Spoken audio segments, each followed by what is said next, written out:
So let's begin. I'd like to get started with Your Excellency President Bazoum of Niger. Mr. President, we know that you have considered deeply the question, how is governance impacted by security? Yes, please. Put on your interpretation.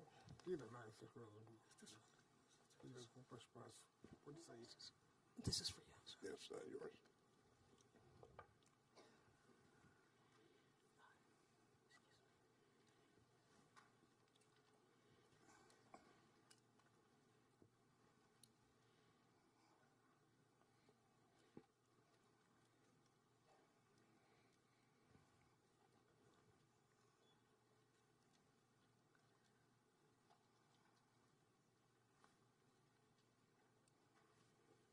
Pull it.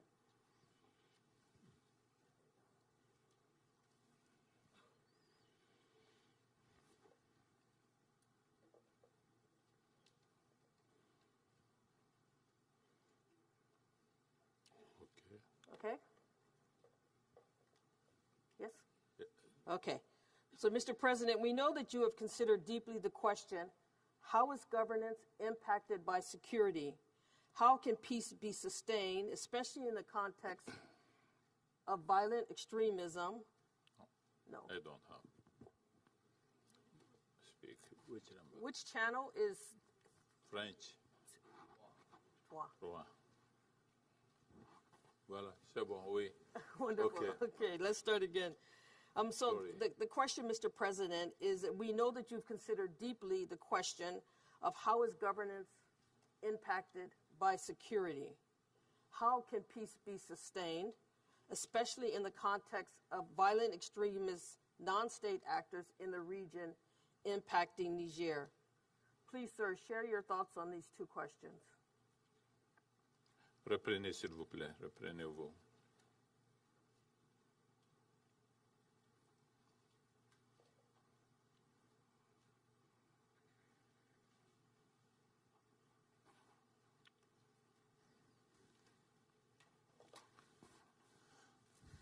Merci, madame. Je voudrais Thank you very much. les autorités I want to américaines thank the U.S. authorities l'occasion que nous for ont donnée the de opportunity nous that was adresser à un given to public us divers à to speak to l'occasion, this de audience panels, au cours desquels nous prendrons la during these parole. various panels where Sur les we will have the questions de opportunity sécurité, to moi, take je the floor viens on issues of de la security. région du I Sahel, come from the qui est, Sahel region, en effet, which indeed depuis 10 années à peu près, for roughly un peu the plus last 10 years, certainement, maybe a little bit affecté more, par un has been phénomène de affected violence by a tout à fait phenomenon caractéristique, of violence qui prend différentes formes, that mais qui takes se various ressemblent forms, toutes but that are selon les all pays, similar according et to qui the a countries, tendance à but s'étendre have parce que a spreading, on se souvient au départ because qu'il we était will parti seulement du nord du Mali, remember that mais at the qu'aujourd'hui, outset cette it started in menace, northern Mali, but now a this threat atteint has bien reached d'autres pays. many other countries. Je voudrais expliquer que I would like to explain that la violence dans le the Sahel, violence in Sahel elle procède de la combinaison stems d'un certain from nombre de a facteurs combination à caractère of structurel, several d'autres contingents. factors. Some are structural and some are more C'est une zone temporary in nature. qui est It's parmi les zones du monde la plus impactée par le phénomène one of the most affected changement climatique, areas in the world, qui a remis en cause most affected by un climate certain change, mode de vie, which has qui changed avait a way of life. plus précisément le mode de vie pastoral, The l'élevage pastoral pastoral du fait de l'aménagement de type la of biodiversité a eu pour communities. effet de The réduire lack of biodiversity les now pâturages, has de decreased. réduire les ressources naturelles. Grazing has decreased la zone du natural Sahel se resources, and the caractérise en Sahel même temps, region is also malheureusement, par une croissance characterized démographique by, très unfortunately, élevée. a very Et il y important a comme demographic un aménagement de growth. l'espace So concédé à la there pratique is de less l'élevage space pastoral, for une tension sur les grazing, ressources naturelles tension entre over l'agriculteur et natural le pasteur, resources une at the tendance agro-pastoral level, des a tendency agriculteurs of the à agricultures, conquérir the des farmers, to territoires conquer qui new étaient lands affectés that were à l'élevage, previously une allocated autre to tendance grazing, contraire and another des contrary éleveurs trend of the ranchers as the resources become in the north to become insufficient to drift down towards the south. And this has created an ecosystem of tensions that is very specific to the area. I was speaking about demographic growth, and I link this to the lack of efficiency in the schooling systems that have not played their role to regulate the demographic growth as it occurred elsewhere in the world. Everywhere else in the world where child mortality was reduced, the rate of childbirth has also decreased because schools played this role of regulator. Children go to school, acquire knowledge, and find themselves open to new ideas, find jobs, and this is such that the society becomes more industrial and less rural, and certain practices, certain behaviors, these high rates of natality disappear. In the Sahel, it's true that the vaccination policies and prophylaxis against child diseases have reduced, but this wasn't followed or wasn't correlated to a phenomenon that occurred elsewhere in the world where the demographic growth slowed down. But this demographic growth in our region is also an explanation to the tensions in the Sahel. In addition to all of this, you have to keep in mind that since around 2000, Algerian terrorist groups set up in northern Mali and developed a criminal economy, developed another ecosystem in the area, and it's on that backdrop, on that general backdrop, that there was the fall of the Gaddafi regime and that many weapons circulated in the Sahel, and the terrorist groups that used to be based in their safe havens in northern Mali spread out in the south in that country,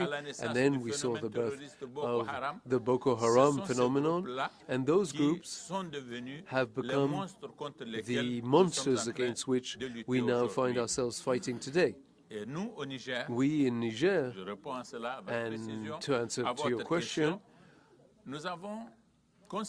we have considered that this scourge, to face this scourge, we need to combine various actions. The first one is to promote, in spite of everything, and precisely for those reasons, because we have a challenge in front of us. It's to promote democracy, to promote the rule of law, to promote the respect of human rights. Despite our constraints, even if we reserve greater means to our security, on a political level, this continues to be our goal, and we combine this with capacity building in our military. We have recruited more security forces, domestic security forces, and more armed forces, and we have created alliances around the Lake Chad, the multinational force with our partners from Chad, Cameroon, and Nigeria, and the G5 Sahel with our partners from the Sahel, Chad, Niger, Mali, Burkina, and Mauritania. We have also developed partnerships with our friends, the U.S. government, the French government, the government of European countries writ large, who have allowed us to strengthen capacity in our armed forces by insisting on training special forces that have skills that are adapted to the combat that we are carrying out today.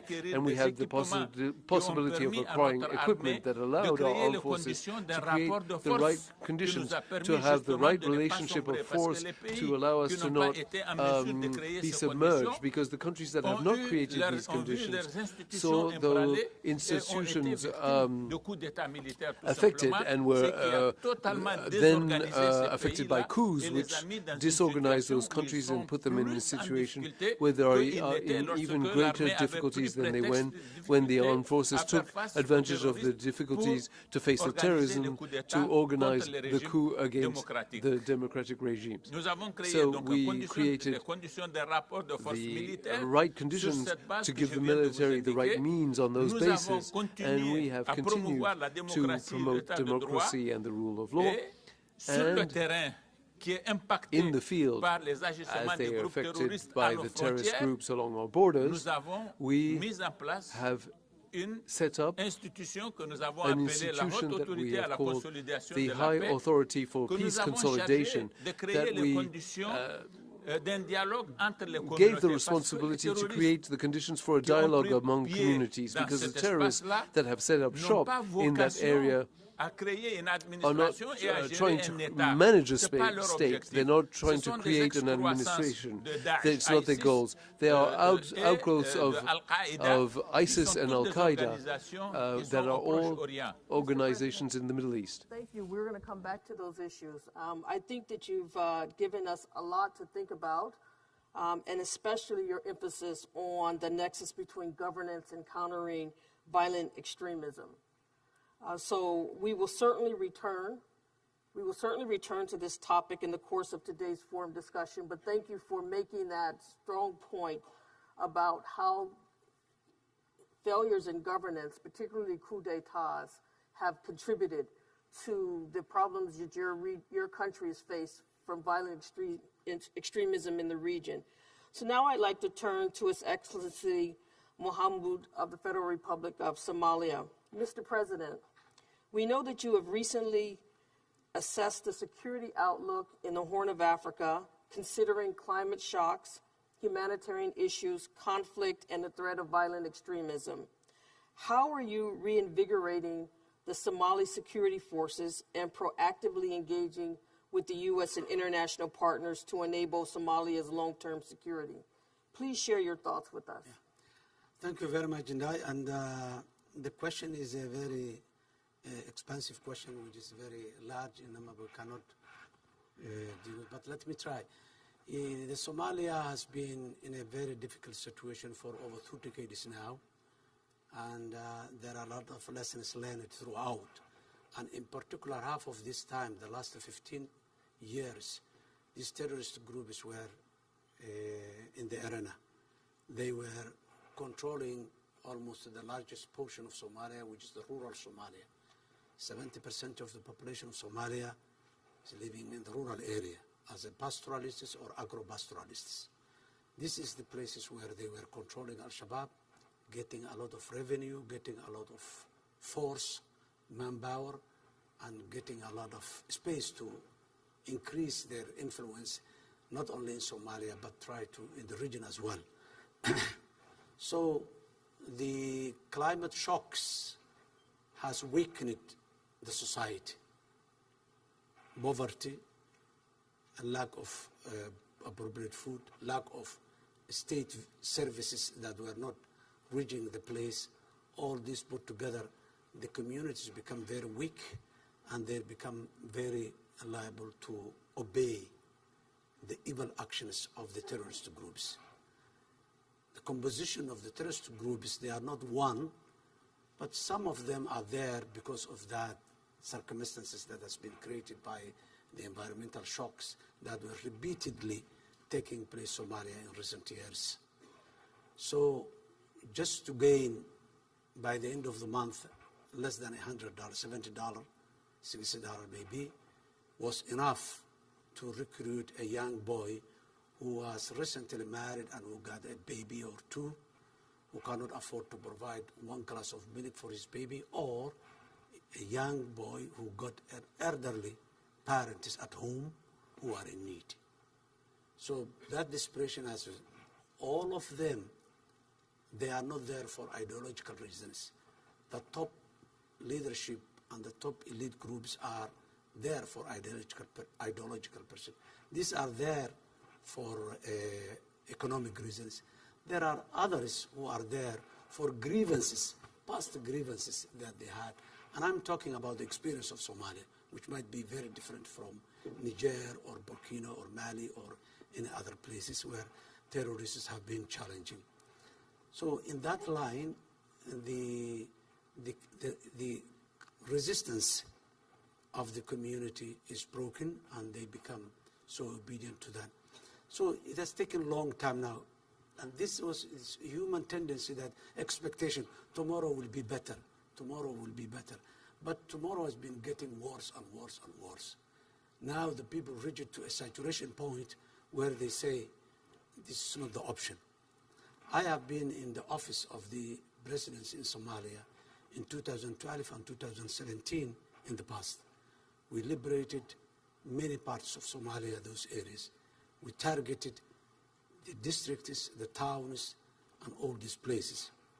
But unfortunately, when we liberated those places, they were not accessible.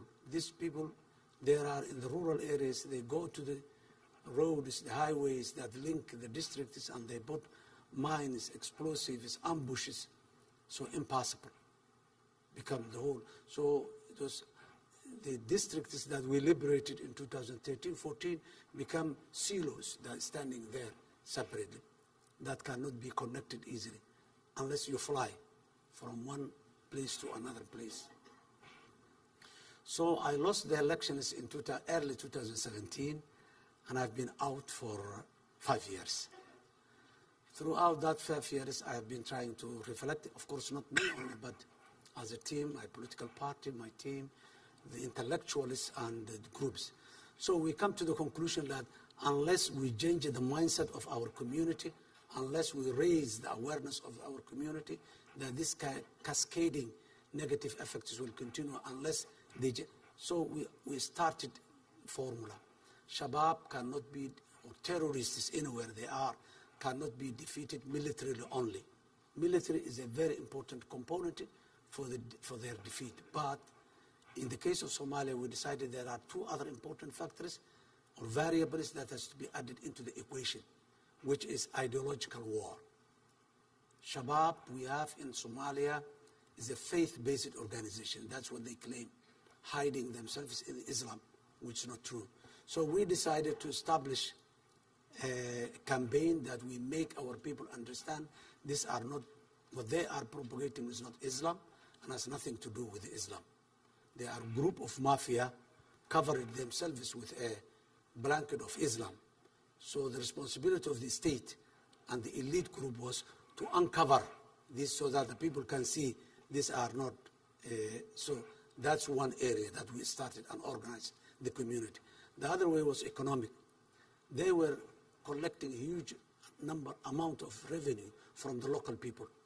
Closing those tabs of the financial resources was another target. So this three-front war is what's going on in Somalia. And so far, for the last 5 months, what we are receiving is a success. It's not yet complete, but it's a success that motivated the people, and it has created a cascading effect and sense among the society. Those who are not liberated yet, even they are saying now, you see, that party is there and they have liberated themselves. We have to do the same. So this is what is more important now, mobilizing the society. And I have been telling my colleagues today that engaging the society and the community is what makes the terrorists like a fish that run out of water. They cannot exist without the community. And if the community stands up, they have no choice but to run away. And until today, they are running away. Somalia is a large country of 637 square kilometers all over. So it's not an overnight business to finish them, but soon we will see and you will hear definitely Somalia without Al-Shabaab. Thank you. Thank you, Your Excellency.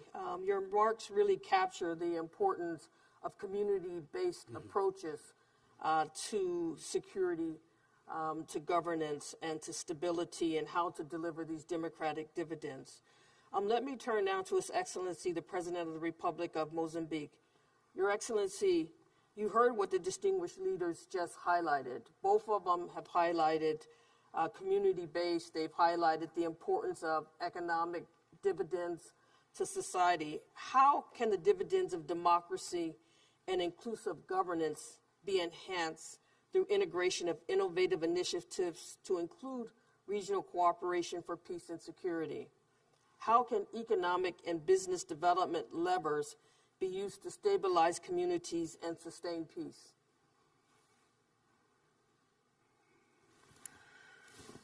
Bom, obrigado. Primeiro, Thank you. agradecer à administração I would like Biden to start by nos thanking the convida Biden administration for esta inviting us discussão, este to diálogo take part in this produtivo. dialogue, very productive Nós temos muitas dialogue. experiências em Moçambique. We've had a number of experiences in Mozambique. Conflitos, tivemos o primeiro conflito que foi interno, logo We depois da had nossa independência. the first internal E agora conflict after estamos com o problema gaining do our terrorismo independence, and now we have na a zona problem norte, of terrorism in the da província província de Cabo reaches, Delgado e também a zona norte de in Moçambique. Cabo Delgado, in the north of Normalmente, Mozambique. quando Normally, surgem when problemas como esses, a problems such tendência as é that procurarmos saber arises, the qual é o tendency motivo. is to E muitas das search vezes for a há reason, estudos a que se motive, fazem and que dão oftentimes studies respostas diferentes, are undertaken ou talvez that offer a some pobreza, answers, ou então such as its a poverty, distribuição não justa da unfair riqueza, distribution of wealth, pobreza também, o desequilíbrio em termos de poverty that leads to crime, zonas mais ricas, zonas menos ricas, that pessoas mais affect informadas, the, etc. well, there are Mas para o nosso wealthier caso de and less Moçambique, wealthy não areas of sei the bem country, se a but pergunta queria in our atingir country, in impacto de Mozambique, paz ou não.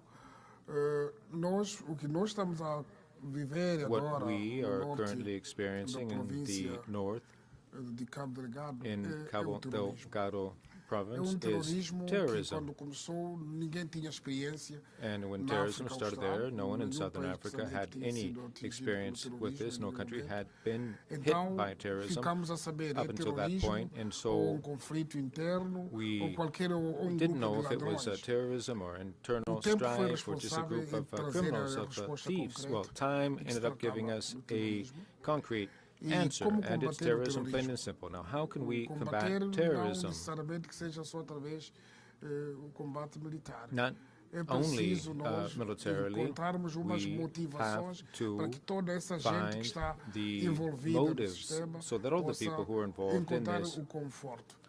system Infelizmente, can o find conflito some surge comfort. Now, na zona unfortunately, onde nós estamos a explorar this os hidrocarbonetos, is a tanto region, a gás northern no region, norte, where we quase na fronteira harness com a Tanzânia.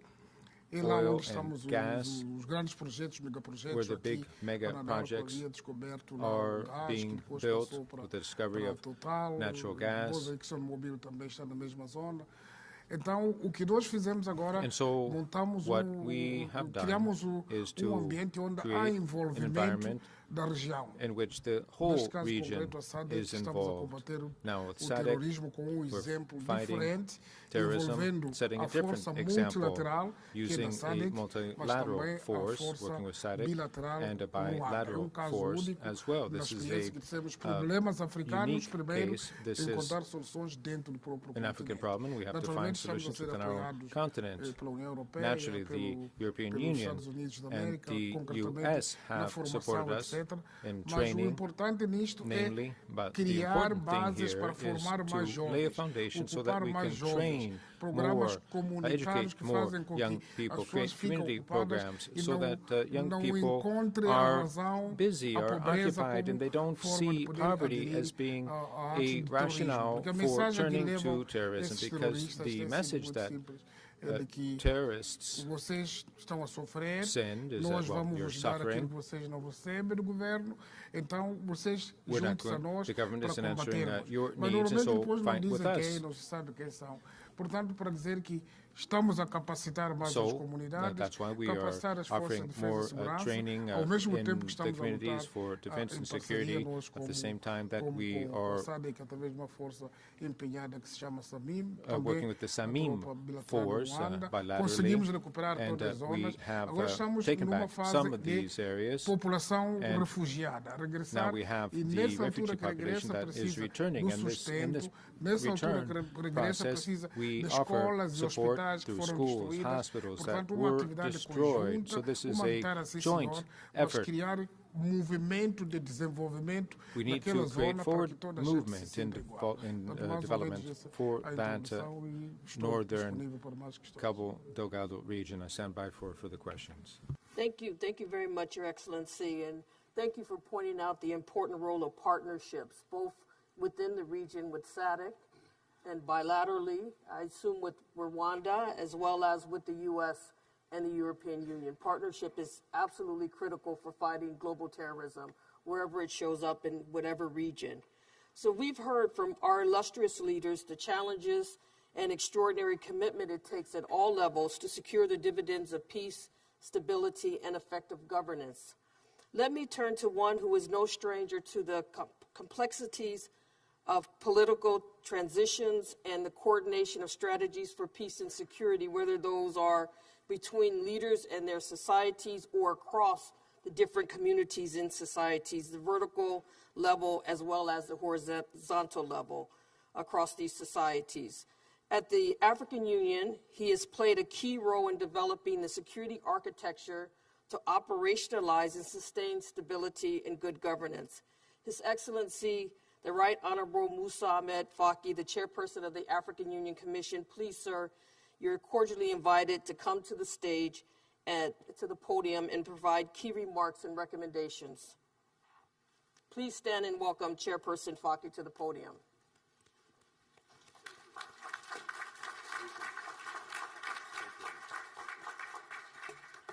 Thank you.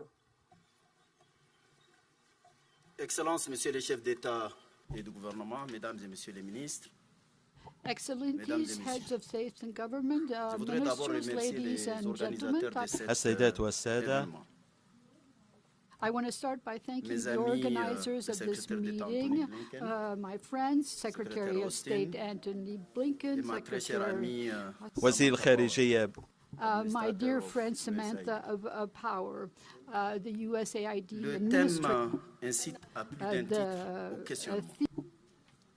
Nous avons trois chefs d'État leads to a ici, number of questions. We have les pays three heads of font state face here, au and terrorisme et à l'extrémisme those, violent. their countries Bazoum are dans la région du Sahel, facing terrorism. President président Bazoum in the Sahel Mohamed region, Hassan President de la Horn Mohamed de l'Afrique, Hassan in the et le Horn of président lui Africa, aussi de la and zone australe. the President of Il n'est pas sans être une vraie question de Mozambique réflexion in the southern sur les zone. problématiques de la paix, This leads de la to a lot of démocratie, de la reflection. gouvernance et du développement en Afrique. We have to talk about democracy, Il est governance, à and cet égard peace. utile And de it partir is d'un useful constat, to à savoir start la with mise en one place au niveau de note. l'Afrique The d'un establishment dispositif d'une in architecture Africa, africaine de paix et de sécurité peace and et d'une security architecture africaine de architecture and an En architecture plus des for instruments de base governance. de l'Union In africaine, addition to notamment the l'acte basic constitutif, instrument for the African dispositif Union africain and the qui traite de ces Constitution, problématiques the n'a system, cessé de s'enrichir. the African system Pour les has parties, become vous vous souvenez, au début des richer. années 90, You remember de la that déclaration d'Alger, de there was Lomé, the contre les Declaration of changements Algiers anticonstitutionnels and du gouvernement, Lomé when it comes to une the charte africaine changes de la of démocratie, des government, élections et de la and there gouvernance, was a chart of qui est democracy entrée and en vigueur governance depuis that 2011. was implemented in Jusqu'à tout récemment, il y a 2011. quelques mois, And recently, nous avons a few élaboré months une ago, déclaration à we Accra, established a et qui a été declaration entériné par of un sommet Accra, extraordinaire which de l'Union africaine led to an au mois de incredible mai dernier summit à of the Malabo, African notamment Union sur la lutte last contre le terrorisme May, on et which la dealt lutte with efficace contre le changement terrorism anticonstitutionnel du gouvernement. and the efficient Vous way of remarquerez qu'aujourd'hui fighting en Afrique, et c'est vraiment un recul anti-constitutional government par rapport à notre changes. doctrine et à notre So pratique, we see 5 pays africains in ont connu des our changements country, non 5 constitutionnels du African countries have Soudan, gone Tchad, through non-constitutional Mali, changes. Burkina Faso Chad, Mali, Guinée. Burkina Faso, Sudan, Ça, c'est un and recul Guinea. terrible dans notre That pays. is a terrible record. Et donc, l'architecture And de paix so the peace s'est annoncée dès l'origine architecture, comme l'expression de which notre recherche was des the solutions expression africaines aux problèmes of africains, nous our avons mis en place le search for Conseil paix et African sécurité de solutions l'Union to africaine. African Nous avons problems. également d'autres institutions And comme le panel des we sages, des envoyés instituted spéciaux. a panel of Et en wise attendant men, l'opéralisation special d'une force envoys, africaine en and attente, parce que nous avons des brigades we're dans les waiting différentes for a régions special, the establishment Nous of avons a donc, special permanent face à force. la réalité, notamment du And terrorisme, in mis en place in un certain view nombre of de terrorism, missions ad hoc. we've established Au a niveau number du of bassin du lac ad hoc Tchad, une force missions multinationale. in the Au niveau de la Somalie, Lake l'AMISOM. Chad Basin, Au niveau and then in du Mozambique, Somalia, donc avec le soutien AMISOM, de la and SADC then in et du Rwanda. Mozambique with Nous the avons également support la of force SADC du and G5 Rwanda. Sahel. We also have the Et G5 récemment, nous avons Sahelian Force, l'initiative d'Accra, and recently qui we probablement have va the également mobiliser des Accra forces pour Initiative, faire face au which is terrorisme dans le Golfe probably de Guinée. going to mobilize forces to Ces face mécanismes terrorism in the ont Gulf engagé de bons of Guinea. résultats. these mechanisms are giving results. So, thanks to the African mediation, we have made progress in Sudan, although things were reversed later on. We've had a result in Ethiopia. We've established a mechanism to support Libya in the reconciliation process, which is underway, and we have obtained funds to support these processes. We have also, on the regional level, mechanisms that are being operationalized. What's happening now has to do with democratic change of power. There has been elections organized in a number of African countries. Look at Niger. In spite of its security problems, today there is a change of governments, democratic government.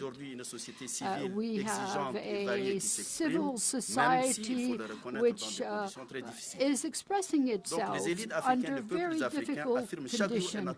So, in Africa, every day the people have a stronger commitment to democracy and human rights, but there are still details to settle, and the path forward is not easy. I want to make three comments. The first one has to do with the link between governance and the factors of instability of peace. Everywhere where there's no inclusive development and no good governance, then terrorism and anti-constitutional change have taken place. This relationship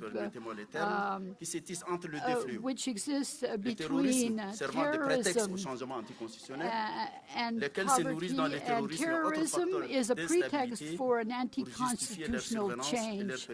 And so this should not be accepted. It should be fought against. The second point has to do the obsolescence of the world peacekeeping system. First of all, to maintain peace has to exist. And peace maintenance has changed a lot.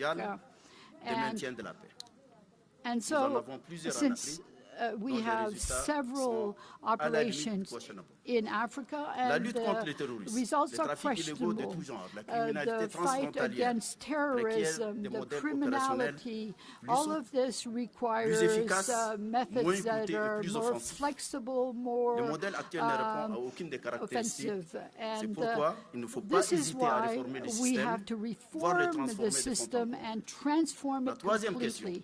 The third issue, and I want to stop here, has to do with funding peacekeeping operations. Everyone recognizes the universality of these peace issues. But what happens on the ground? There's a double standard. Everything happens as though the terrorists in the Black Chad Basin in Mozambique or in the Gulf of Guinea were not the same terrorists as in the Middle East or Asia. De ces questions, les cris et les alarmes de l'Afrique au sujet de l'extension du fléau restent sans écho. So no one is listening to the cries of Africa when it comes to the extension of the scourge. The United States supports a number of African countries on the bilateral level. Niger, Mozambique, Somalia, Chad. But it should be recognized that African armies are still under-equipped. Samantha. Memorable trip in an old Chadian army helicopter from Jamena to Bongo. It was not safe. Thank you for accepting this. Le financement des missions africaines dépend sur les ressources pérennes des Nations Unies. African missions don't lead to anything. Donc, voilà la question qui se pose. Cette situation de double standard a des conséquences désastreuses pour l'Afrique has disastrous et donc pour la paix consequences for dans le Africa monde. and therefore for peace Servir in la the world. démocratie en Afrique, To serve c'est d'abord et avant tout democracy in contribuer Africa, au we must rétablissement de la paix contribute to en corrigeant ces doubles reestablishing standards. peace and Ces doubles injustices à destroying l'égard de l'Afrique. this double standard, Avant de this conclure, c'est double le lieu de mettre injustice in l'accent sur Africa. les liens Before dialectiques ending, entre la I want to paix, talk about the sécurité, la link bonne between gouvernance et le peace, développement. security, good Si notre governance, sommet, and development. Afrique, If our États-Unis, summit apporte ne serait-ce qu'un début de réponse à ces questions, starts giving an il aura été answer d'un to grand these succès. questions, this summit Notre will débat be a aujourd'hui aura success. ainsi Our assurément discussion une today portée will have pratique had mémorable. a memorable Je scope, formule le vif and I espoir hope qu'il en sera ainsi. that this will Thank be you the very much. case. Thank you very much. Thank you very much, Chairperson Faki. Those were extremely important intervention, particularly drawing attention to the need for a new architecture for global peace, stability, and making the point about the nexus between stability, security, and governance so strongly. We thank you for your intervention and look forward to the United States continuing to work very closely with the African Union, which has taken such a leadership role in supporting peace and stability on the continent. So now let's thank you all again, the illustrious leaders, for your comments, and I'd like to turn now to the cabinet secretaries and have them talk a little bit about partnership with Africa and what the United States is doing. And so let me start with Secretary Austin.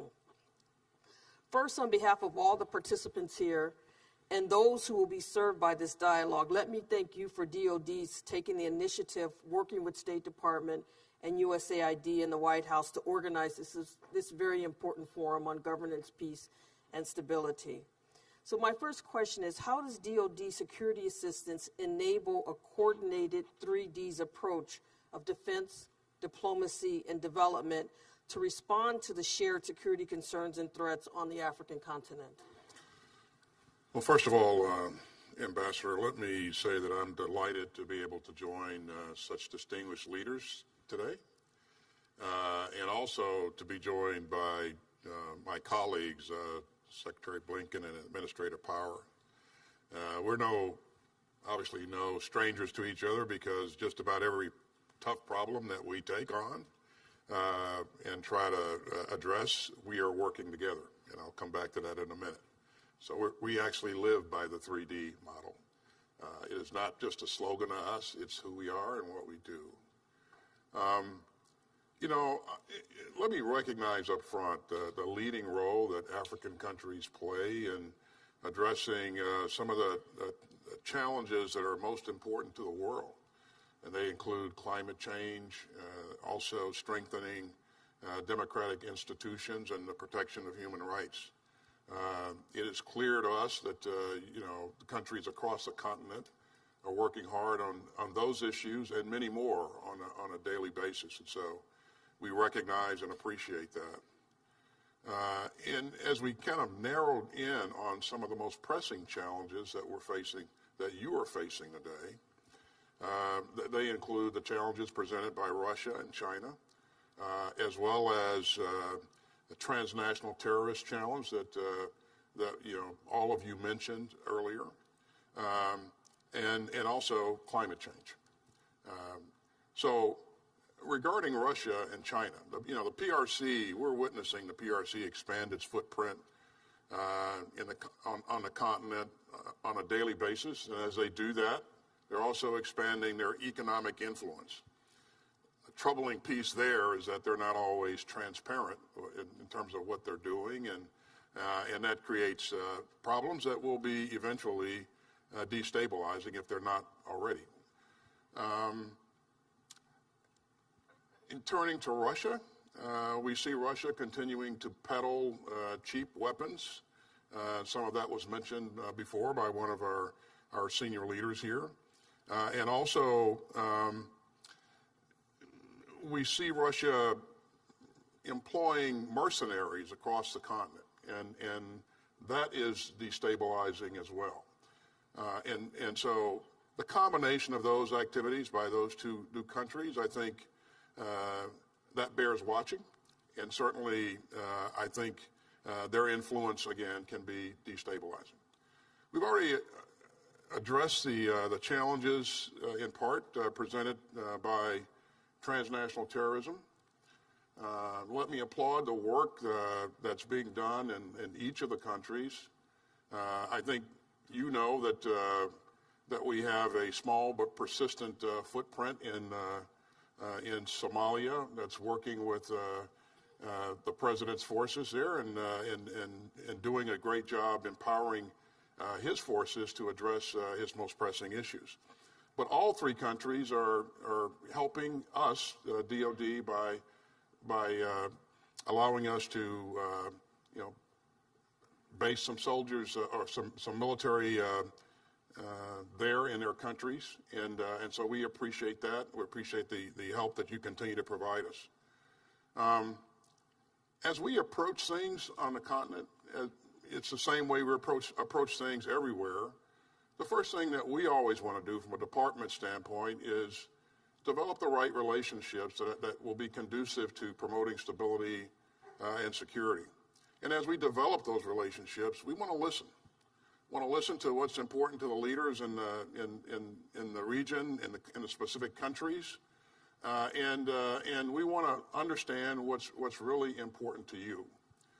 And going further, we want to make sure that we are doing the things to develop and empower your security forces and help you work on your security architecture in ways that you think benefit you and that certainly will promote regional stability. So we want to make sure that we're doing the things that you think are important, and we want to make sure that we're empowering and enabling your forces to address what you think you need most. And then going beyond that, the next big challenge is, of course, climate change. One of the things that we have done in terms of the United States is we've addressed climate change in our national defense strategy, which is our guiding document. And as we interact with other countries, we certainly encourage them to do the same thing, because climate change does a number of things, like causing mass migration in some cases, causing greater competition for resources.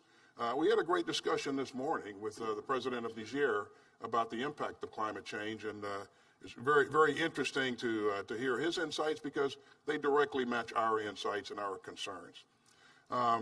So, it's very interesting in terms of the interaction of these three things: defense, development, and diplomacy. That's the way we live, but it's fascinating to hear our guests, each one of them, make that case that, security, providing additional security alone won't solve the problem.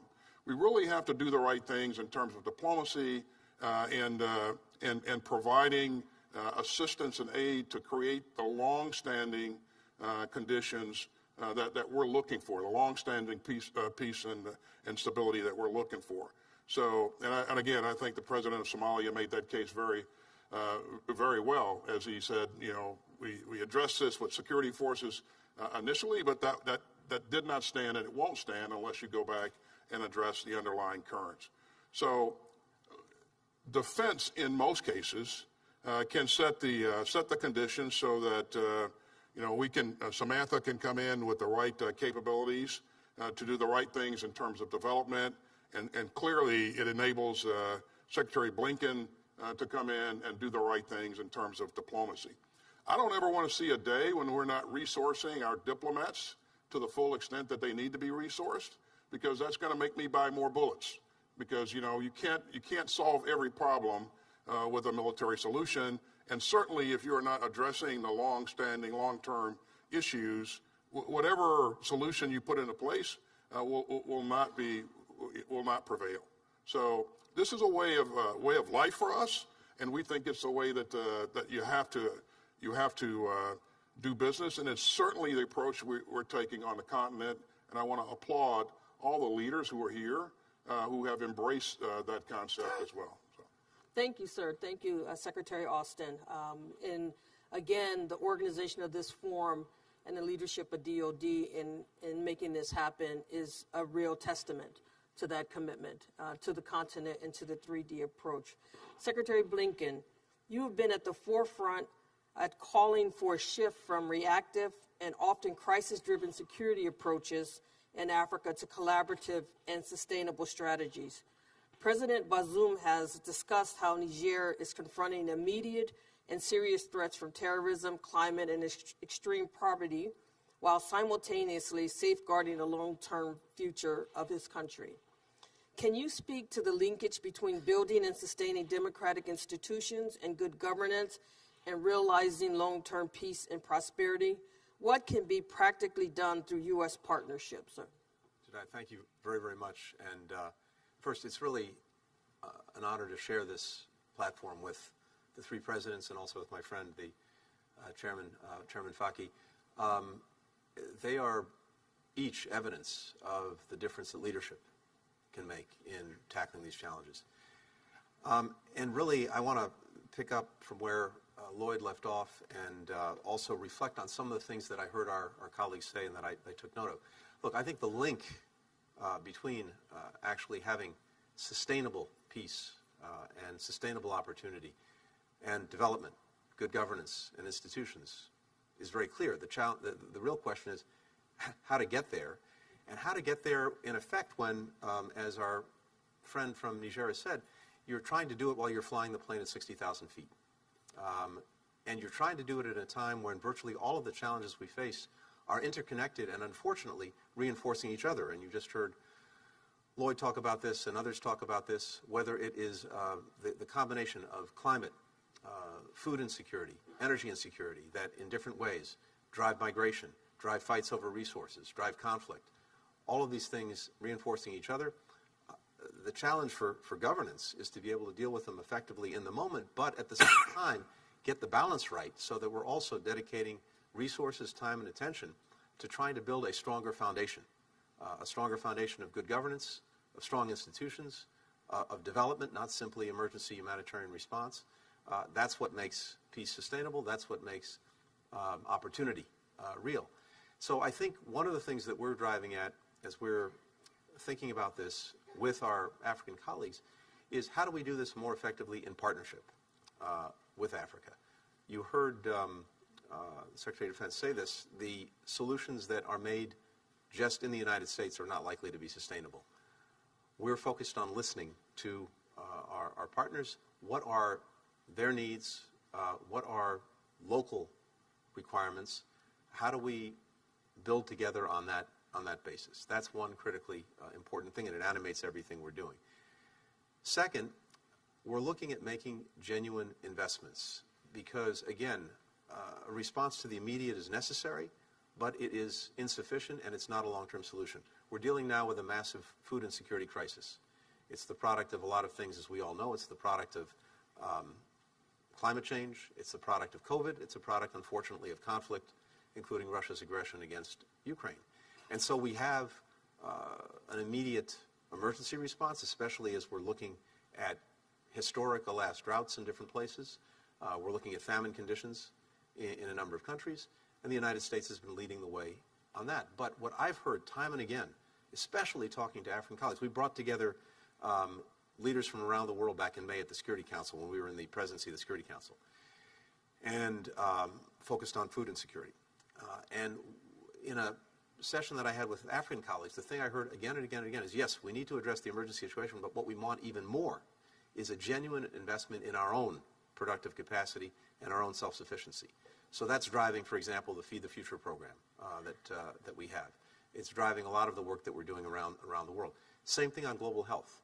We've gone through this pandemic, and what we know from that is it's insufficient simply to deal with the immediate challenge. We have to help put in place and have to help Africa put in place the foundations to be able to deal with that themselves going forward so that there's not a reliance on others to build the productive capacity. So we've helped establish from South Africa to Senegal the capacity to, for example, produce vaccines in Africa for Africans.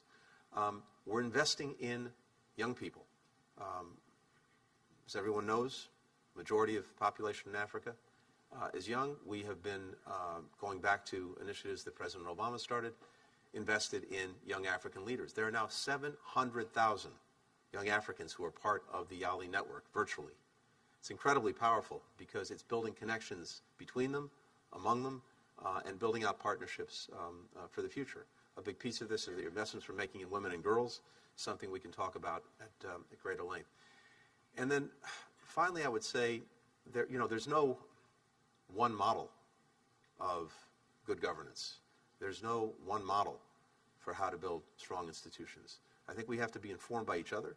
We have to be informed by local conditions, local needs. And from the perspective of the United States, this is also not about a competition with others. This is not about saying to our friends and partners, you have to choose. This is about offering a genuine choice, offering a genuine partnership, and hopefully together building a race to the top, not a race to the bottom. That's what we're animated by. We put out a strategy for sub-Saharan Africa a few months ago, and it really does bring together the three pieces that are represented here. The last thing I'll say is this. It's interesting, when you're in the Situation Room, as you know very well, oftentimes the diplomats are saying, gosh, we could use a little bit more defense and security or a little bit more development. And then the Secretary of Defense is saying, we need some more diplomacy to deal with this. And so we're constantly playing off of each other, but it's really increasingly in response to what we're hearing from our friends, from our colleagues, from our partners.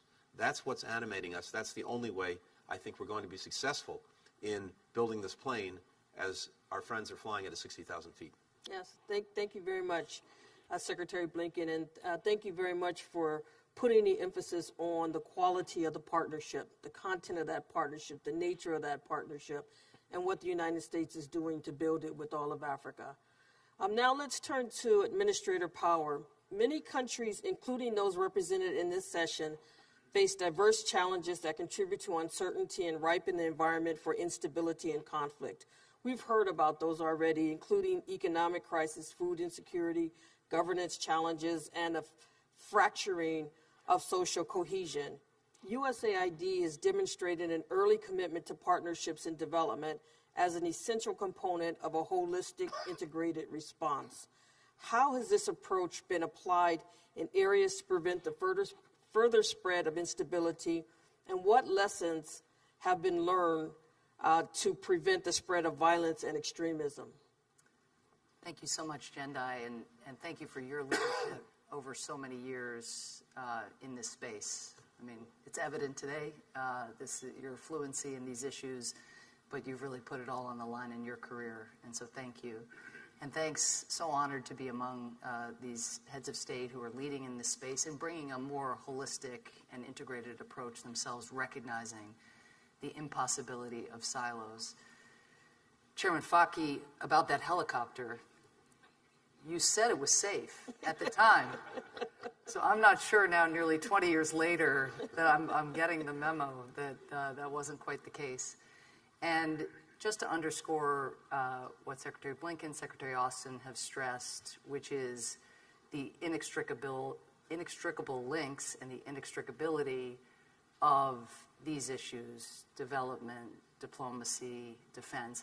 I often talk about it like a three-legged stool, where you can have economic opportunity, if you're lucky, and governance, you can aspire to those things, but if you don't have security, the stool is going to topple over.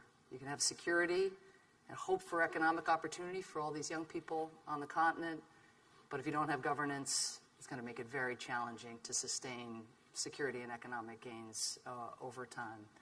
And so, too, there absolutely has to be an economic dividend on security consolidation and on governance, when you have leaders in place who are trying to deliver for their people. I just wanted to make 3 points here beyond that. The first is on the centrality of governance. And I think it's really important that we heard from the chairman the reference not only to Africa's peace and security architecture, but the recognition of the connection between security and the anti-coup policy that the African Union has taken for so long. The recognition that norms and standards and justice in the wake of conflict or in the wake of atrocities, how important that is, how challenging it has been to deliver, but nonetheless that standard setting is so important from the UN, but also especially closer to home from the AU. So thank you for your leadership on that. It's so, so important. But when you think about the vicious cycle of the relationship between governance and security as it tends to play out. So let's say you get lackluster governance, there's corruption, a government may have not come to power legitimately or may have extended itself in perpetuity. Popular discontent rises, maybe people come out to the streets. In a situation where the rule of law is shaky or you see democratic backsliding, what is the first tool in circumstances like that? Often, security forces taking a heavy hand with the people who are coming out, wanting more for themselves, more for their kids. Then what happens if a crowd is fired on, as has happened in so many countries, in so many parts of the world, certainly not just in Africa? There tends to be the excessive use of force, not the accountability around the excessive use of force.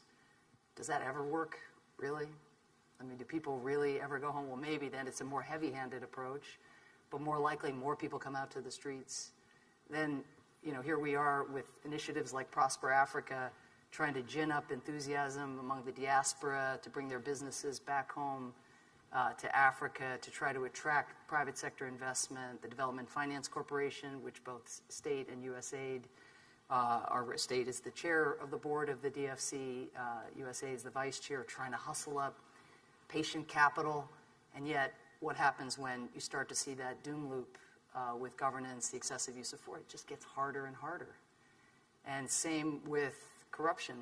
Fundamentally, it's not something that can be pushed off to the side. If we're serious about drawing the kind of economic investment that we want to see on the continent, that too has to just be so central to the governance agenda, to the rule of law. So just to say, everything is connected to everything else, but it's very hard to see our way out of security conundrums and economic difficulties of the kind we see today without governance reform of the kind that I think the leaders up here are championing, and others are as well, but we have to be honest, the trends are not great. And many say, oh, but in tough economic times, governance can wait. No. If we're going to address these economic headwinds, these issues have to be tackled in parallel. Second point, just very briefly, is Jenda asked the question about programming around extremism and conflict resolution and so forth. We have a lot of programming branded as such, but I think the way we have to approach it at USAID is in this much more holistic way. I mean, Tony mentioned Feed the Future, our flagship billion-dollar food security program, which is about helping farmers get access to satellite data from NASA so they know the quality of their soil, giving them seeds, drought-resistant seeds, heat-resistant seeds, so they can better withstand climate change. I mean, that's an investment in counter-extremism. Fundamentally, that's about livelihoods, that's about economic opportunity, it's about withstanding the effects of climate change. PEPFAR, flagship program, that's an investment fundamentally in preventing radicalization. Remember when life expectancy in so many countries was in mid-30s for some? In some communities, that was not, I remember actually DOD coming out and speaking about HIV/AIDS and the threat actually it posed to security because life was so short and so fleeting in those circumstances. So, and climate change programming. I mean, you cannot talk about any of the issues, and everybody has touched upon this in some way, but as these pastoralist livelihoods shrink and shrivel up, and we ask major questions now about the sustainability of that lifestyle in places where it has lived and thrived for millennia. Our efforts together to partner with you, following your lead to figure out what is the transition for those communities now, how do we bring that about? So it's just that we can't think about security programming and counter-extremism programming without thinking about the ecosystem, and President Bazoum mentioned the ecosystem of tension, but really it's the ecosystem of development that has to envelop communities that are grappling with these, really, really difficult circumstances right now in many cases, and that have so much dynamism and potential that just needs to be unlocked. Third and final point is just to end because I was just in Somalia visiting the president and his team not so long ago, a couple months ago, where, again, the country is facing fifth straight failed rainy season, breaking all records, potentially heading into a sixth. This is the climate. And it's even to say shock anymore, I'm not sure. I think a shock has to be this, but when a shock is a constant, I'm not sure it counts as a shock anymore, but this perennial climate drain on the entrepreneurship and dynamism, again, of the people of Somalia, the people of all the countries that we've been talking about here. And yet, against that very, very difficult backdrop, to see the security forces with Secretary Austin's team's support, to see the diplomacy that you have done, Mr. President, coming out and saying we will be at peace first with our neighbors and with ourselves. We will be at peace with our neighbors and ourselves. I love that. And to have the Secretary's team backing that up, trying to coordinate donors who are going, as always, in a million directions, rather than necessarily, squaring up our investments with your needs, which is what we must be doing. But as you have launched these successful military operations, the point you make again and again, how critical it is to come in and make sure that there is livelihood support.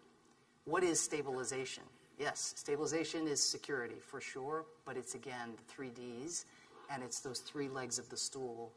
And so figuring out as a broader international community that wishes to see an end to radicalism and an end to al-Shabaab and an end to the terrorist groups that are terrorizing so many innocents in these countries and beyond, it is going to take bringing all tools in the toolbox together at the right time and not missing opportunities like those that exist when the defense and the diplomacy come together. And so that is our need is not only to do it ourselves with our resources, which we are doing, but to get other countries to see that this is an opening, and it can be proof of concept for how it can be done elsewhere. But we have to seize that opening. Thank you so much. Thank you, Administrator Power. Thank you very much for your engagement and your leadership of USAID. We know how much the men and women of USAID are doing on the ground in Africa, and they are often the first face of the U.S. policy and U.S. diplomacy and U.S. development, all of it. So thank you very much for your leadership.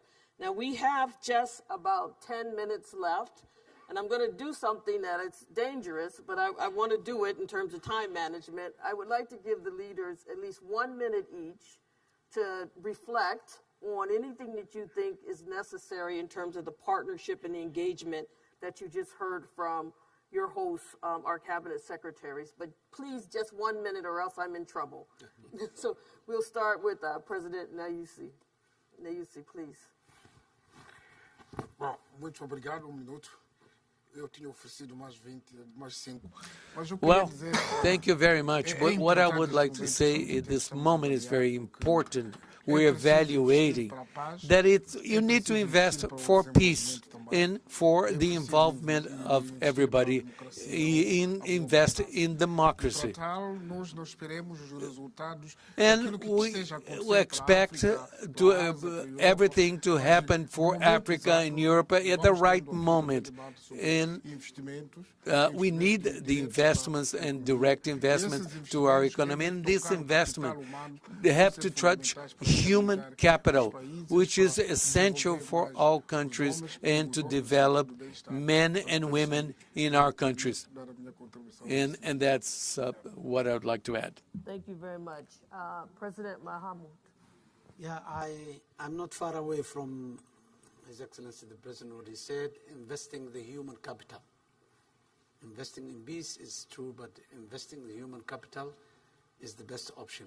And this is a very serious challenge to Africa, particularly where the fiscal capability or the revenue capability is very limited. Providing service delivery to the people, increasing the quality of education and health, and issues like that is very important. Investing the civil society groups. These are the issues where changing the mindset of the society is the fundamental issue. That is the bottom, that if you push, so many things will change. And I think it is the people whom we need to concentrate. How do we change the mindset of the people? Thank you, sir. President Bazoum, please. Merci, Madame. Moi, je n'aurais pas insisté plus que je ne l'ai fait sur la qualité de notre coopération militaire avec les États-Unis, s'agissant de l'insécurité qu'il faut encore renforcer. J'ai souligné deux défis auxquels nous sommes confrontés, c'est celui du changement climatique. C'est une question qu'on ne peut pas traiter que dans le cadre d'une relation bilatérale avec un pays, fût-ce les États-Unis, qui ont de grandes capacités. Ces discussions que nous menons dans le cadre du débat It's a conversation that we need to carry out in the international debate on climate change, how the U.S. can intervene with all their might to ensure that countries such as ours that need to promote their agriculture because we have a lot of water resources can have access to the credit that will allow us truly to have a renewable energy in a sizable manner, and education in our countries. We need a general mobilization in order to promote education and fight against demographic growth. We need to teach young girls. Girls need to go to school, stay in school, so that this slippage that we have undergone of this huge demographic growth, which affects all our opportunity to ensure development in our country, to be able to confront that challenge. Thank you. Thank you, Mr. President. And this has really been an excellent dialogue. Just to end with a couple of the highlights, the necessity of good governance to counter violent extremism, with an implication that the coup regimes will fail to deliver security and peace. Another one is that international partnership is key to support African security capability, with the implication that there's a requirement for innovation and an alignment with Africa's priorities. And then finally, inclusive development is a required ingredient for stability and can be accelerated by regional cooperation and strong quality international partnerships. Please join me in thanking the leaders and the secretaries for, again, such an outstanding dialogue. It is the middle of the dialogue because I know all of them have already been engaging. This now includes all of this forum, and then we'll continue to carry it forward. Thank you very much.